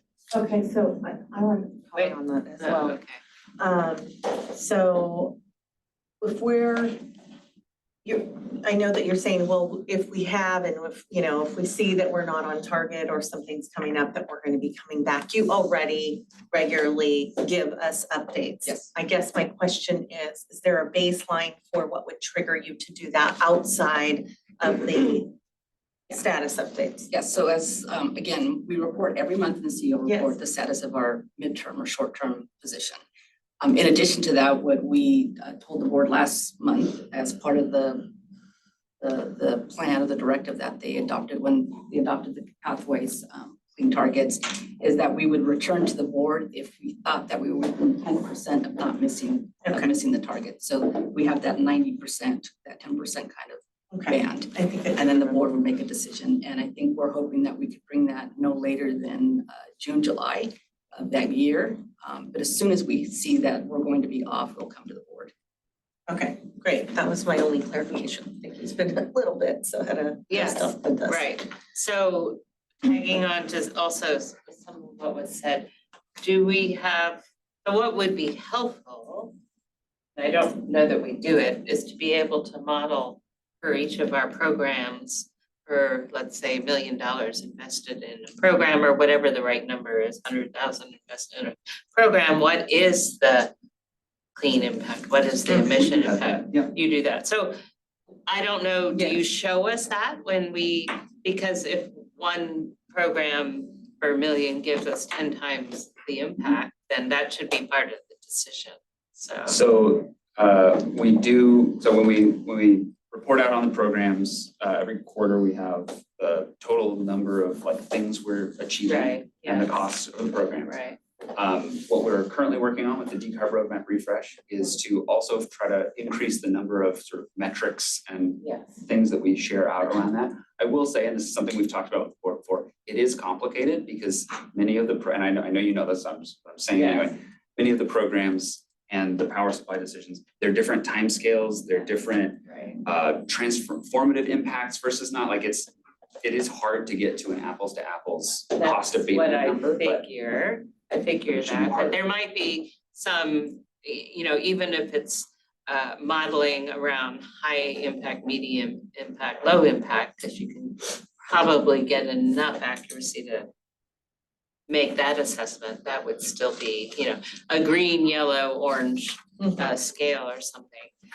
That would help us as we look at, as we begin to dive into these levers. So what I'm hearing is on the programs lever, maybe having a metric that talks about emission reductions per dollar spent. Yeah. On Well, programs. and I think you're saying for the whole, I mean, similar to Monica, to your whole effort with the decarb roadmap refresh is really comparing across the Yeah. programs and the supply side Yes. decisions and whatnot. Right. Yep, Right, that's good feedback, yeah. because we're very focused on dollars, which of course are always important, but this would give us an impact Yes. measure, so. And we know that, so that's what we're working on. We know that I think we all have this interest in like, could we get a metric that would just Yeah, tell us, right. you know? Okay, put all your money here, Right. 2/3 And so here and a quarter there. I don't wanna promise that Yes, because I it's. understand, I've done a lot of modeling in my day. I do also want to clarify just one thing on the information that Bruce Carney presented is only on the power supply mix. Okay. These are only emissions associated. I'm assuming you got these from the power resource disclosure. Yeah, so they don't include community emissions, which we report on that Yes. separately. Yes. Yeah. Okay. And then also, I think another important point as we're trying to reach this, you know, wonderful place is understanding what programs are our targets. So yes, the impact, but then again, which ones are we really looking to make an inroad? So if we've got something with reach codes that has, you know, it's having an impact of 5%, and then you have something else that's at 10%, but we really are having a hard time with our reach codes. I mean, that is probably something that we, even though it doesn't have the same percentage, something we want to focus on because that's something we're really trying to move the needle on. So I think if we could also look through that lens, that would be. Are we in comments or? We're in questions. I did comment on that though, however, so I'm gonna go ahead and let you do that. Comment? Yeah, sure. Okay, I just have, I feel a pretty big comment, in my personal opinion is, we cannot have higher rates than PG, we just simply can't do that. To me, it's like religious doctrine, it's like, even if we're just 0.1% lower, you know, we have to be lower, like that, when I first heard about SVCE, I remember being like, wow, like I was impressed. They're gonna be cleaner and cheaper than PG&E, and we need to maintain that. That's my opinion, is that we can never break that. That's my comment. Okay. Did you have anything else, Justin, are we now? Any more to present, you're asking, Yes. or no You're more, d- Okay, done presenting. okay. So I'm gonna go ahead, did you have another question? I have a comment, but you want to take public comment? Yes, well, I'm just about to get, so, I'm gonna go ahead and take public comment and then we'll come back. We'll do some more comments. If there's any questions at that point, then we'll take that. And I wanna give staff an opportunity to see if there's anything that they're looking for, any more information. Thank you. Justin, could you go back to the one that shows the spike to 10% discount? Sorry, can we go back to this slide? early So on. before I address that slide, I want to tell you the most surprising thing I've heard in the last month about SVCE. I was talking to Deborah Vasquez, who is a very committed decarbonizer. She's the manager of an old 60-ish unit apartment building in Mountain View. And she said her tenants are really upset that SVCE charges more than PG&E. And I said, no, you didn't mean that. She said, absolutely, I meant that. They think SVCE is a tack-on to PG&E. Ooh. And if you look at page 1 of your PG&E bill, up at the top, you will see SVCE, a positive charge, a tack-on. And then if you go to page 7 or 8, you'll see the discount that is larger than the tack-on. But who goes to page 7 or 8 of their PG&E bill?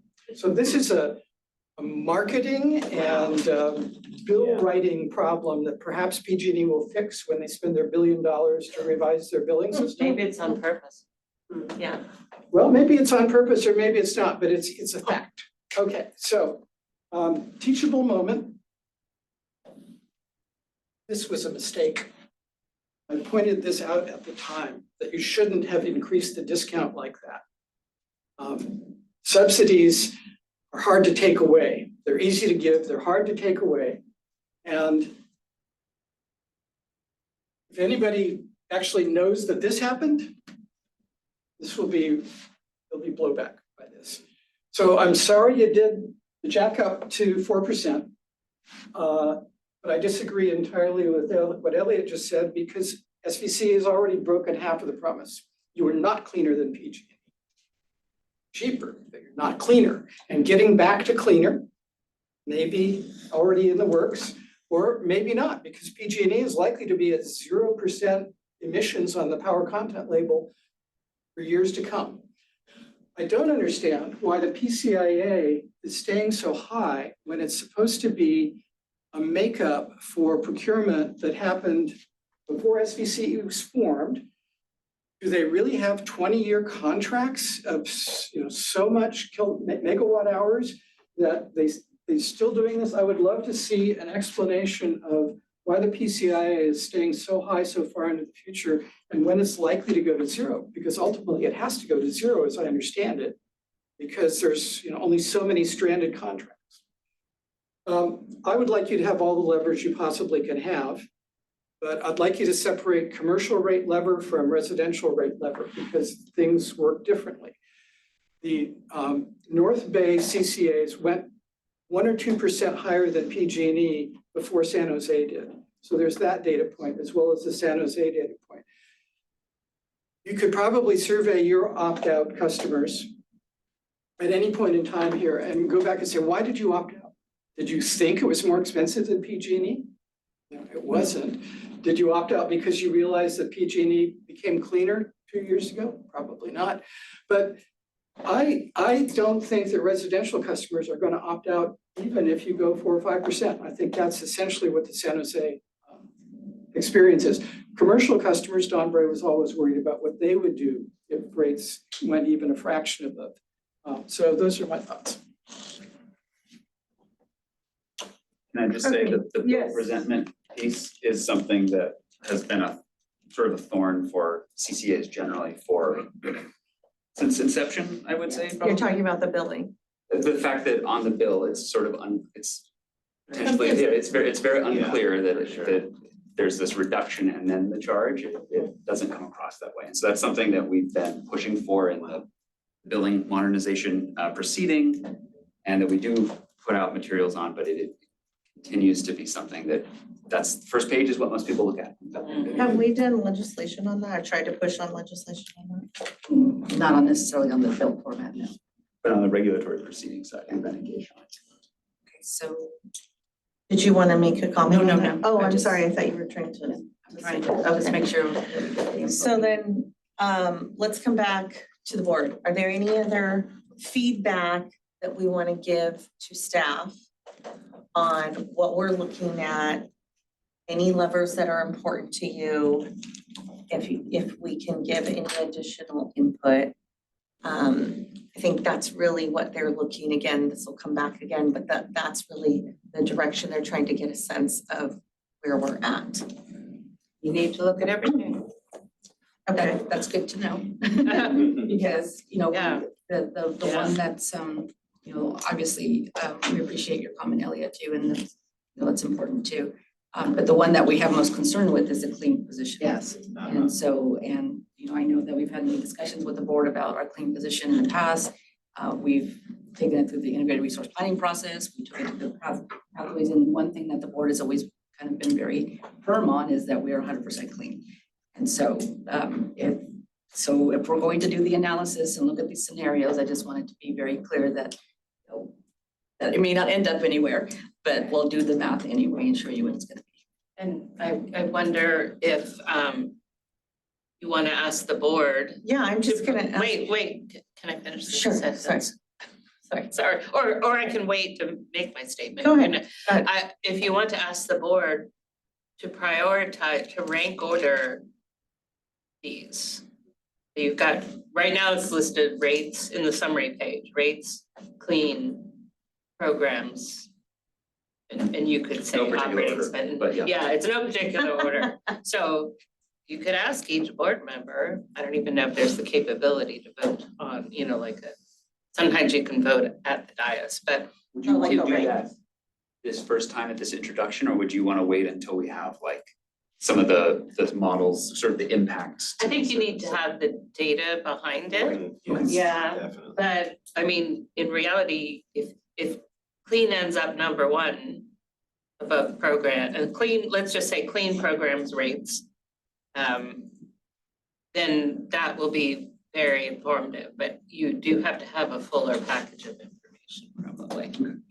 I think that for staff, it might be helpful just to take a kind of warm feel of where everybody is at, so that you're not spinning your wheels trying to figure out before you've gone too far down the rabbit hole where, I mean, I remember we've talked about this before. This is not the first time we've talked about this a few times, right?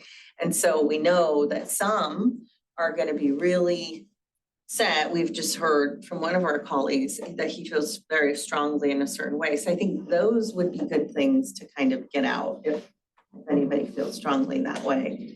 Is that helpful? I think everybody wants to be cleaner and cheaper. I think, and fun innovative programs, right? I think you have to see the math though, and you have to see the financial implications to really be able to make a really good, provide good feedback or decision on this. Okay, And where I think it will go, Let's let her call it. I think I'll have Tina go ahead. She's been waiting. So I agree pretty much with whatever has been said here.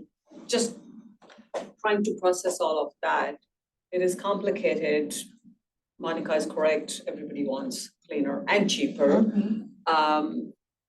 The bill part, I like Chair Yuan's idea of perhaps pinging Becker or someone if they can get legislation. Because here is what I have been thinking on all the comments here. Saratoga, Cupertino, other areas, Sunnyvale, just at a social level or resident level in my city, I hear comments from a lot of techie engineers.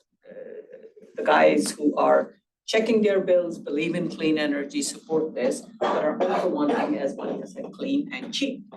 So there is a lot of information that is not getting through, not for lack of the marketing and outreach and everything we are doing.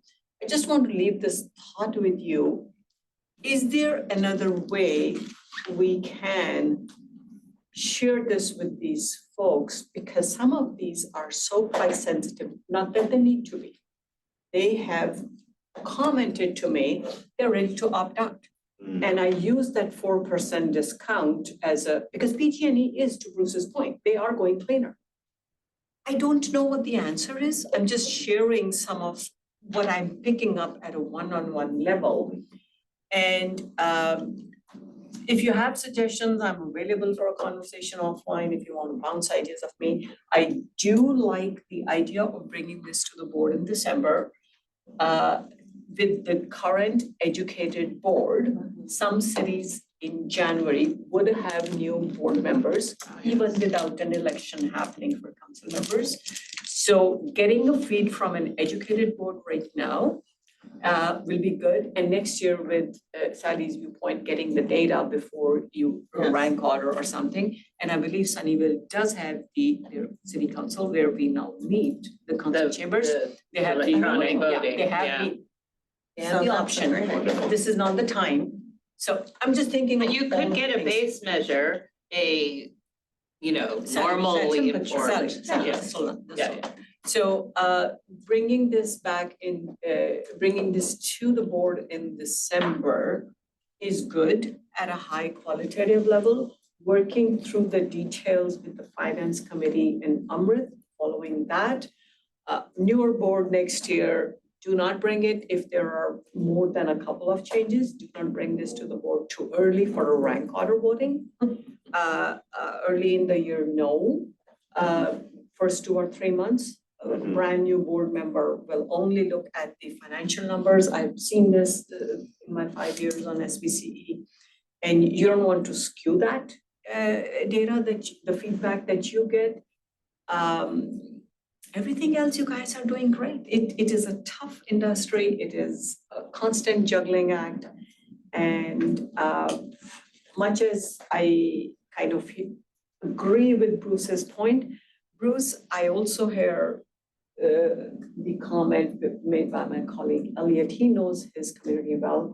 And if I am picking up from the believers elsewhere that the discount is what helps them stay, we are all believers and we are looking at the greater good, the public good. The residents who will opt out are not looking, their role is to look at their good. And that's what concerns me looking down the road. We don't want that to happen. So if, for whatever it is worth, I've given you a lot of qualitative comments there. And thank you. No, that's fine, I was interested. Okay, thank you. Those are all great. I think we're shaping up to somewhere really great here, but I would say, as you're talking about starting in the new year, you want to make sure that any new people have a chance to really get some, some legs under them a little bit. But we often have this workshop that we do, and maybe we could do it around that to try and get people there quicker. Yeah, so we are planning a workshop in December, on December 12th. I think Andrea has a poll out. It's open to everyone, so board members, alternates, and other city council members. We are hoping to have a couple of workshop items. One is the decarb roadmap. And depending on how the discussion goes with the executive committee, finance committee, and board on financial levers, that could be another item that we workshop as well at that special workshop meeting.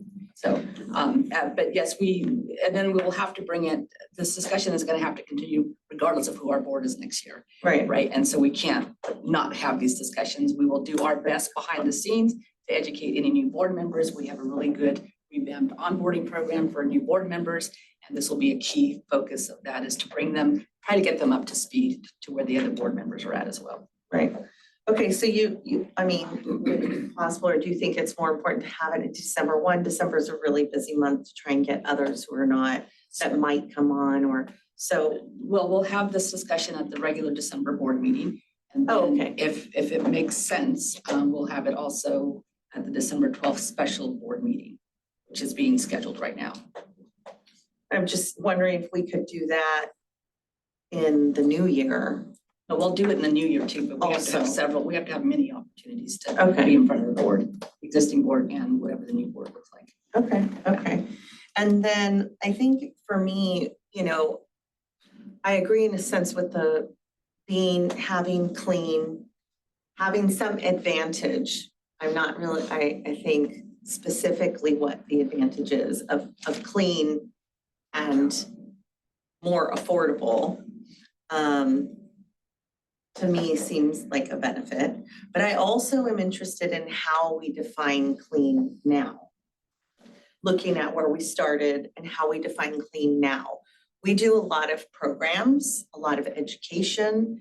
Is that on par with PG&E? Do we feel that we're doing more of that? That's a really good point. benefit, I think that's right? gonna be part of the decarb roadmap is like right now when, again, going back to Bruce Carney's comments, when we, and even ourselves, when we've been measuring ourselves in terms of our cleaning relative to PG&E and others, it's only been on the power supply side, right? We don't include the community impacts that we've made through programs, through Yes. policies, through everything else. I feel like that's So a the lost decarb roadmap is going to include how do we measure all of the value that we bring to Yes. the community, not just in the power supply, but everything else. And so that'll be important discussions in that decarb roadmap. Good. So I think if we can do some kind of marketing on redefining clean, right? Of clean energy, how we define ourselves as clean energy, I think that could be helpful for us as well.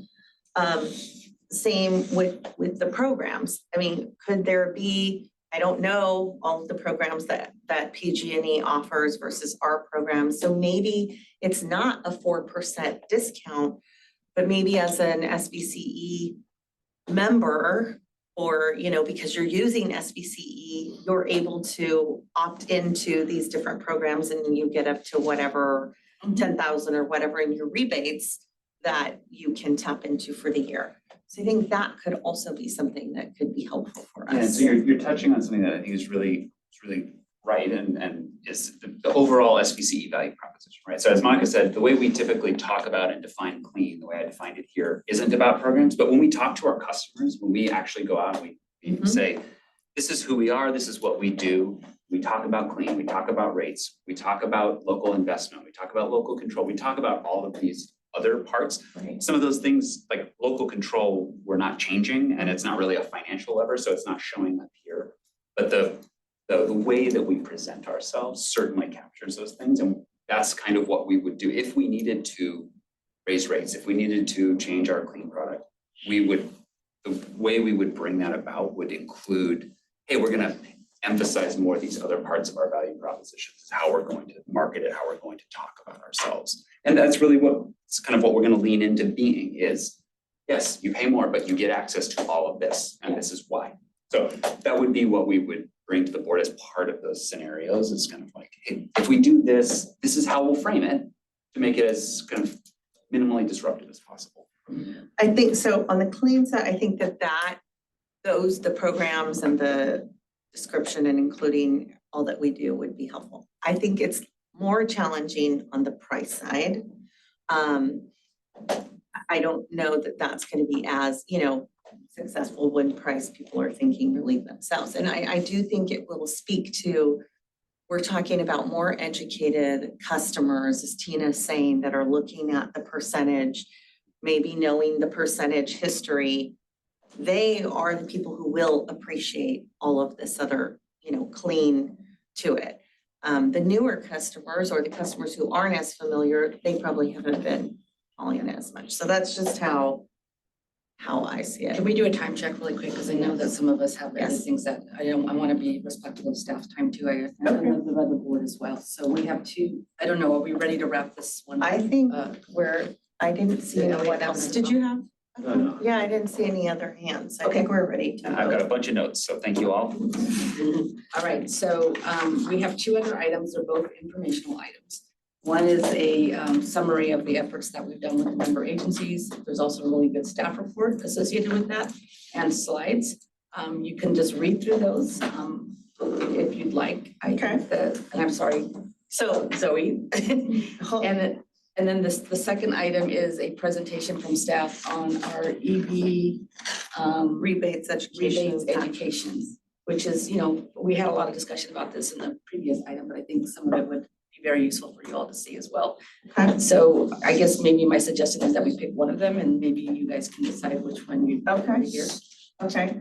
I have a So quick anyone- question on the first item, and I'll just leave the question. How much, because I keep on asking for that. Before we do that, can we Okay. just answer her question, which is there one that we prefer to have so that we can table the other? Do people want to see The second one. the second one? I Second. agree for me. Okay, so maybe we can just table 5. Was your question on 5? Just a question, yeah, the question is on 5, which is, and I keep on asking for that, how much time and cost impact is on SVCE staff to keep that support going for the member outreach. Just a very high I level. don't think we have to do, so we dedicate, how many staff people do we dedicate to member agency support? Would you say? I'd say Tony and Jessica are our two, that's like, full-time Tony, and most of Jessica's time is on member agency support. Is it a problem? Essentially, No, that's no. what I'm asking. So it's definitely a strategic value for us to have these relationships with staff and to be able to promote our programs and our policies through established relationships with staff. We think of it as a definite investment in what we're trying to do in the community and then with the board as well. Thank you. It helps my city move forward. You have yourself seen the needle shift in the last 12 months or so. Yeah, Thanks I for know. that. And But I needed to we're putting more resources, we're adding more resources to that effort, quite frankly. And that is why it behooves me to ask you. So thank you. If it ever is a problem, tell me not to keep on requesting that. Because I do. Just related to the last conversation that we have, our partnerships with our cities are the most effective decarbonization strategy that we have. And we have a budget for that, but really it's the ongoing work and relationships that we have that enables us to do that work. So That's great. it's a huge I would- strategic advantage. I would just ask, Tina mentioned it earlier, if you would copy us so that the last thing is that you want to hear as a board director, to hear something second, third hand. If you're, talking about programs, information, if you would include us on that, that would be really great.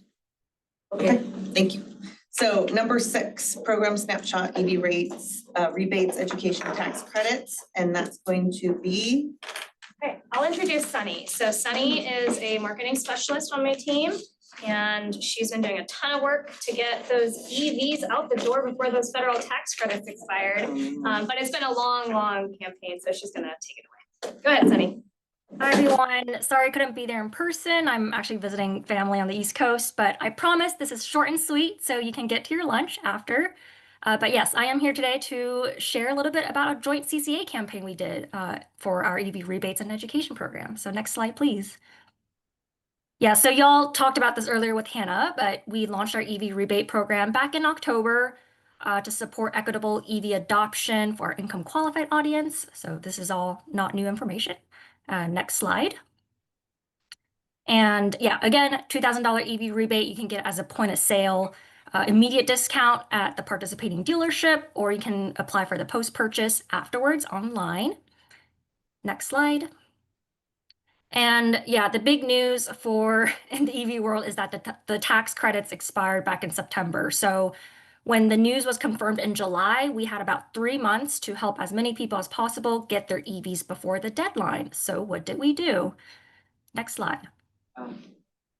So for the first time ever, we partnered with our fellow CCAs on a joint EV discount and education campaign. So Peninsula Clean Energy, San Jose Clean Energy.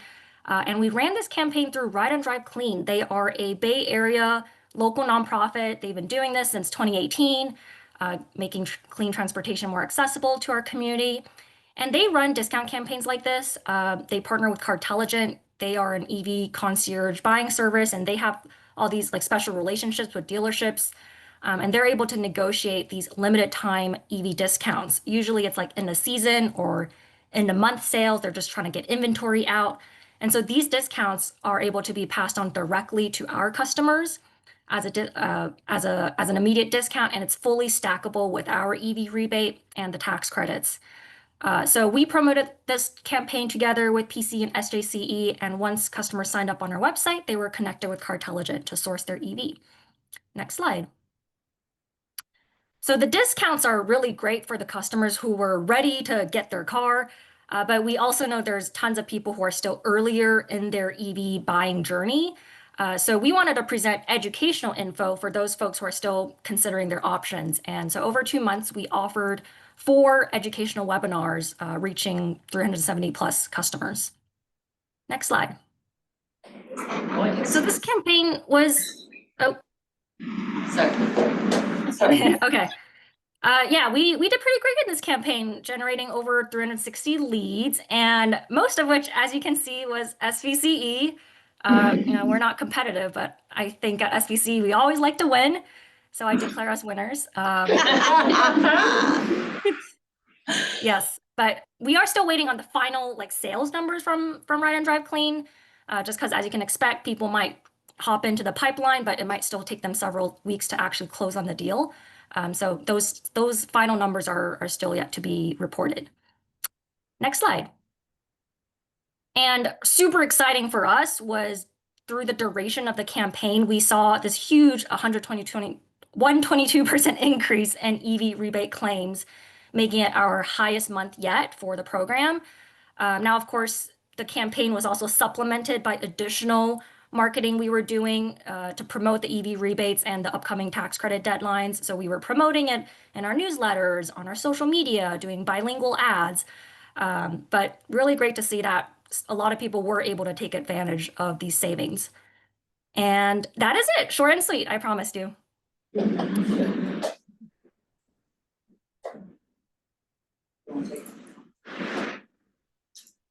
Sorry, my mom's testing me. Okay, so does anybody have any questions for Sunny? I think, yeah. Okay, just Sally. So this is all past tense.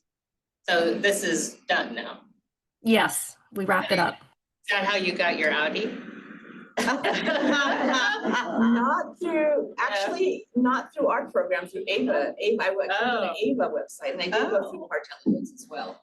I should have been, I mean, I don't need a car, but that was a nice program. Yeah, that was a nice The program. rebates are still going, right, Sunny? Yeah, the rebates are still going. This was just a limited time like campaign we tacked on to try to promote the discounts or the tax credits before they expired as well. Smart, Nice. really smart. Anyone have any questions? Okay, any public comment? All right, so we'll come back and thank you for that information. Appreciate Thanks, it. everyone. Any committee or staff remarks? From staff, we are looking at potentially changing our December 5th executive committee meeting date. So I'll be sending out a poll to see when we might be able to reschedule that. And what date is it that We're looking at November 21st at 1 p.m. Very good question, what's the day of this November? Just making sure there's some, if All there's. right, so I'm gonna go ahead and if there's not any more questions, we'll adjourn. And I'll let everybody, if you have any other comments here. Okay, thank you, everyone.